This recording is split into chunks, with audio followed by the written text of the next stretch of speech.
का जिन्होंने बौद्ध जगत में सबसे महत्वपूर्ण स्थान रखने वाले दिन आषाढ़ी पूर्णिमा के दिन समाज को जागृत करने के लिए, धर्म प्रचार के लिए एक कार्यक्रम आयोजित किया गया है। तो सर्वप्रथम भगवान तथागत अनंत सम्यक संबुद्ध को नमन करते हुए, परम पूज्य बोधिसत्व बाबा साहब डॉक्टर भीमराव अम्बेडकर को नमन करते हुए, समर संस्कृति में निर्वाह करने वाले ऐसे सभी संत गुरु महापुरुषों को नमन करते हुए,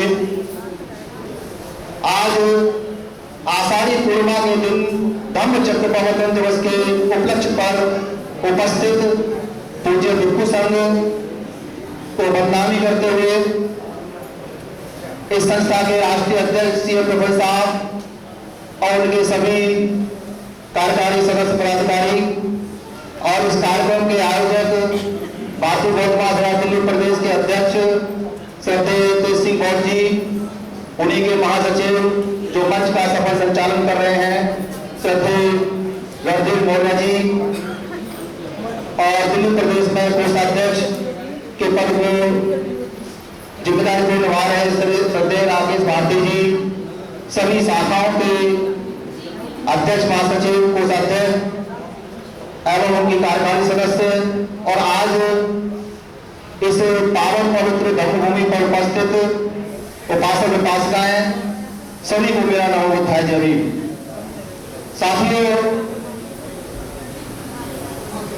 समय समय पर जो भी महत्वपूर्ण ऐतिहासिक दिवस हैं, उनके मौके पर हमें समाज को जागृत करने के लिए ऐसे कार्यक्रम आयोजित करने चाहिए, और वो भी ऐसे मौके पर जिन मौकों पर भगवान बुद्ध ने भी अपने धर्म का प्रचार शुरू किया।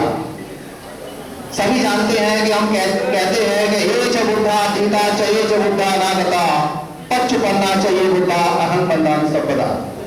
बुद्ध ये खुद कहते थे हे च बुद्धा कि ये बौद्धों का देश है और मुझसे पूर्व 27 बुद्ध हुए हैं, लेकिन उस 27 बुद्धों को बुद्ध ने ही जन जन तक पहुंचाया, कोई उनको नहीं जानता था, क्योंकि उन्होंने भी ऐसा ही ज्ञान प्राप्त किया, अर्हत प्राप्त किया, निर्वाण प्राप्त हुआ, लेकिन उन्होंने उस ज्ञान को अपने तक ही सीमित रखा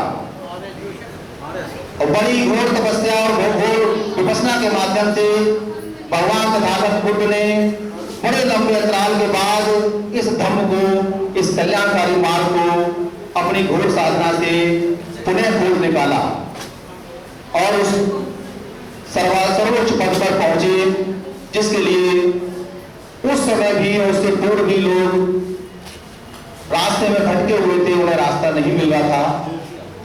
तो बुद्ध ने बैसाखी पूर्णिमा के दिन बोध गया में बोधि वृक्ष के नीचे उस परम ज्ञान की प्राप्ति की, जिस ज्ञान के लिए वो भटके हुए थे, प्रयासरत थे।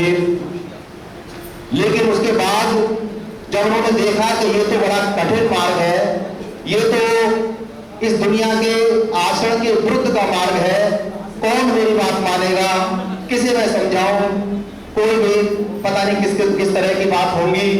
तो उनके मन में आया कि मैं अपने ज्ञान को अपने पास ही रखता हूं। लेकिन फिर उनके मन में आया कि इतना बड़ा ज्ञान, जन्म जन्मांतरों के दुखों के छुटकारे का मार्ग, इस भव सागर को पार लगाने वाला मार्ग जो बड़ी मुश्किल से मुझे प्राप्त हुआ है, अगर मैं इसको नहीं बताऊंगा तो ये भी अन्याय है, ये मानव जाति के लिए सबसे बड़ी हानि होगी। फिर उन्होंने निश्चय किया कि चाहे कोई कुछ भी कहे, चाहे कोई कैसा भी माने, मैं अपने इस ज्ञान को मानव कल्याण के लिए वितरित करूंगा। हो सकता है कि कुछ लोग मेरी बात माने, हो सकता है कुछ लोग मेरी बात ना माने। जब वो इस निश्चय पर पहुंचे, तब उन्होंने सोचा कि मैं ये ज्ञान सबसे पहले किसको दूं। तो जब वो ज्ञान की तलाश में थे और उस समय जितने भी मत संप्रदाय, विभिन्न विचारधाराएं थी, उनमें वो गए, तो दो व्यक्तियों से वो बड़े एक तरीके से प्रभावित थे, जिनमें सर्वप्रथम आलार कालम और दूसरे थे उद्धव रामपुर। लेकिन उन्होंने अपने अंतर्मन से जाना कि वो इस दुनिया में नहीं है। फिर उन्हें आया कि वे जो 5 परिव्राजक थे, जिन्होंने इस ज्ञान की तलाश में अपना घर-बार भी छोड़ दिया था और जिन्हें मेरे बुद्ध बनने का बड़ा भरोसा था, लेकिन वो निराश होकर यहाँ से चले गए, तो उनको मुझे पहले ये ज्ञान देना चाहिए। तब उन्होंने पता किया कि वो सारनाथ के वृंदावन में इसी ज्ञान की तलाश में है। तो उन्होंने निश्चय किया कि मुझे पहले प्रथम धम्म का उपदेश उन्हीं को देना चाहिए। तो बोध गया से भगवान बुद्ध सारनाथ वृंदावन में पहुंचे, तो उन 5 परिव्राजक जो बुद्ध से नाराज होकर चले आए थे, वो बड़ी दुर्भावना से बुद्ध के बारे में सोच रहे थे कि देखो वो महाश्रमण गौतम चला रहा है, अब हम उसका कोई सम्मान नहीं करेंगे, अब वो पथभ्रष्ट हो चुका है, अब उसने वो बुद्ध बनने का मार्ग छोड़ दिया है, अगर वो आएगा भी तो हम उसका कुशल चैन नहीं पूछेंगे, ना हम कोई उसका आदर सत्कार करेंगे। अगर उसकी इच्छा होगी तो वो यहाँ बैठ जाएगा, अगर नहीं होगी तो चला जाएगा, हमें उससे कोई मतलब नहीं है।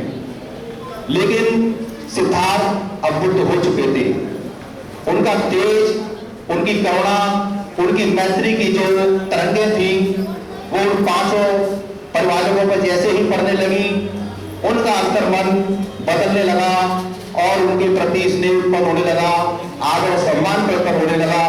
जैसे ही बुद्ध वहां उनके नजदीक पहुंचे, एक ने उनका भिक्षा पात्र लिया, एक ने चीवर लिया, एक ने आसन बिछाया, एक ने पैर धोए और अभिवादन करते हुए बुद्ध के समक्ष बैठ गए और बोले कि सिद्धार्थ, आप हमारे जाने के बाद क्या क्या हुआ, कृपया करके हमें बताएं। तो बुद्ध ने अपनी करुणा दर्शाते हुए उनको प्रथम उपदेश और धर्म का मार्ग बताया और कहा कि भिक्षुओं, दोनों अतियों से बचना है। एक वो अति है जो कहती है कि खाओ पियो मौज करो और कुछ नहीं रखा है। दूसरे प्रकार की अति ये है कि शरीर को जितना कष्ट देना है, भूखे प्यासे जितना भी हम कष्ट दे सकते हैं उतना दें। तो इन दोनों अतियों से बचते हुए हमें मध्यम मार्ग, जो मध्यम परिपदा है, उसको अपनाना है। फिर उन्होंने बताया कि जैसे आप चले आए तो मैंने 1 सप्ताह का अधिष्ठान बोधि वृक्ष गया में लिया और वहां मैंने अपनी मार सेना से विजय प्राप्त की और मैंने जाना कि अविद्या पश्या संखारा, संखारा पश्या विज्ञान, विज्ञान पश्या नाम रूप, नाम रूप पश्या सनातन, सनातन पश्या पशु, पशु पश्या वेदना, वेदना पश्या तन्हा, तन्हा पश्या उपादान, उपादान पश्या भव, भव पश्या जाति, जाति पश्या जरा मरण शोक परमे दुख दोमनस उपायासा संभवंती। तो बुद्ध ने जितने भी दुख के कारण हैं उनकी श्रृंखला से उनको परिचित कराया और उनको फिर इस दुख से निवारण का एक मार्ग भी बताया, जिसे आर्य अष्टांगिक मार्ग के रूप में जाना जाता है। कि हम, ये हमारे बस की बात नहीं है कि अविद्या संसार में आते ही हमारे साथ रहती है, अज्ञानतावश हम कोई ना कोई संस्कार करते हैं, विज्ञान पैदा होता है, नाम रूप यानी शरीर बनता है, उसमें सरायतन 6 इंद्रियां लगती हैं, उनसे सुख दुख की अनुभूति होती है। तो इतना हमारे बस की बात नहीं है कि हम इनको अपने नियंत्रण में कर सकें, लेकिन जो वेदना है, वेदना के पास जो तृष्णा पैदा होती है कि अच्छा है तो चाहिए और बुरा है तो नहीं चाहिए, जिससे राग, द्वेष और मोह पैदा होता है, यहां हम अपने आप को नियंत्रित कर लेते हैं तो हम इस दुखों की श्रृंखला को तोड़ सकते हैं। और जैसे ही बुद्ध को यह ज्ञान प्राप्त हुआ तो उनके मुख से पहली वाणी निकली, अनेक जाते संकारं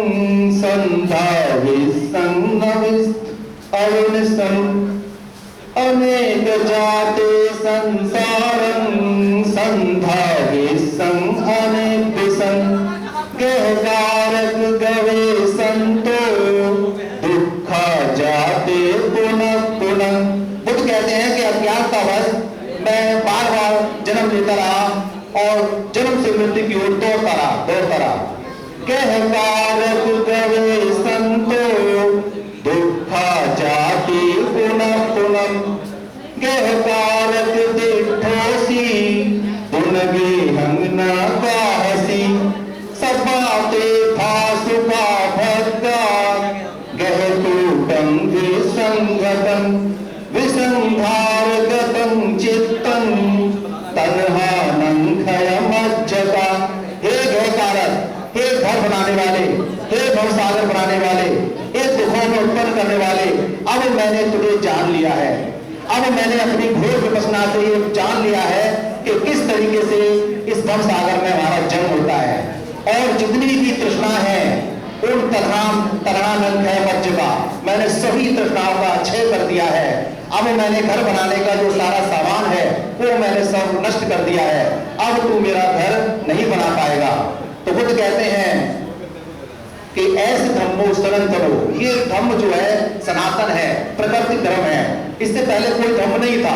बुद्ध ने ही सर्वप्रथम दुनिया में धम्म का प्रतिपादन किया और सभी के लिए इस अष्टांगिक मार्ग को उन्होंने कहा कि इस मार्ग पर चलते हुए आप भी अपने दुखों का निवारण कर सकते हैं। तो बुद्ध का धर्म बहुत ही जो है ज्ञान का भंडार है। उसके लिए आप एक दिन नहीं, 2 दिन नहीं, 10 दिन नहीं, आप अगर पूरे जन्म भर अगर सीखते रहें तो भी आपका ज्ञान अधूरा ही रहेगा।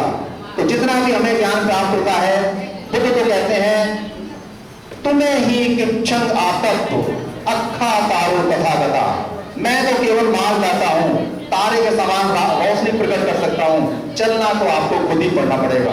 अत्ता ही अत्तनो नाथो अत्ता ही अत्तनो गति, आप अपनी गति, सुगति, दुर्गति जैसी बनाना चाहते हैं ये आपके हाथ में है। कोई आपको जो है आपको तार नहीं सकता। आप जैसा कार्य करेंगे, जिस मार्ग पर चलेंगे, वैसा ही आपकी गति होने वाली है। आप अपनी गति के स्वयं मालिक हैं, कोई आपको दुखों से छुटकारा देने वाला नहीं है। तो आपको मार्ग मैंने बताया है, उस पर आप चलें तो जरूर आप निर्वाण को प्राप्त होंगे। तो बुद्ध का मार्ग आओ नहीं हो, पाहो नहीं हो, तप्त नहीं हो, अंजलिकर नहीं हो, अनुत्तरम पूजन कीर्तन लोकसा, ये आह्वान करने योग है, धारण करने योग है। और स्वखातो भगवता धम्मा संतटिको कालो, ये सुविख्यात है, मतलब अच्छी तरह परिभाषित है, हर विदेश काल परिस्थिति में हर व्यक्ति पर लागू होता है। आपको केवल इसको धारण करने की आवश्यकता है, जरूर आपका कल्याण होगा। ऐसी भावना के साथ सभी को मंगल कामनाएं करते हुए आषाढ़ी पूर्णिमा धम्म चक्र की बधाई देते हुए नमो बुद्धाय, जय भीम, जय भारत।